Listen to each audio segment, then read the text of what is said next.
老师គ្រូបង្រៀន教室បន្ទប់រៀនជំរាបសួរនិងសួស្តីដល់កាន់ពុកម៉ែបងប្អូនទាំងអស់គ្នាចំពោះថ្ងៃនេះផងដែរយើងរៀនតកតងទៅនឹងពាក្យមួយចំនួនចំពោះពាក្យទី1សៀសោសាលារៀនពាក្យទី2តាសៀសាកលវិទ្យាល័យពាក្យទី3老师គ្រូបង្រៀនពាក្យទី4考试ការប្រឡងពាក្យទី5奖学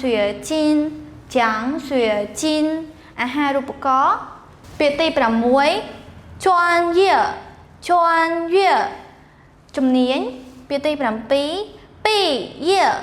毕业បញ្ចប់ការសិក្សា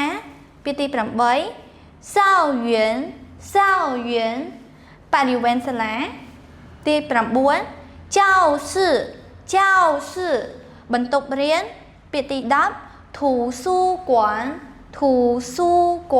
បណ្ណាល័យអញ្ចឹងចំពោះថ្ងៃនេះផងដែរយើងរៀនបានពាក្យទាំងអស់នេះសង្ឃឹមថាបងប្អូនទាំងអស់គ្នាយកពាក្យទាំងអស់នេះទៅប្រើប្រាស់នៅក្នុងជីវភាពប្រចាំថ្ងៃ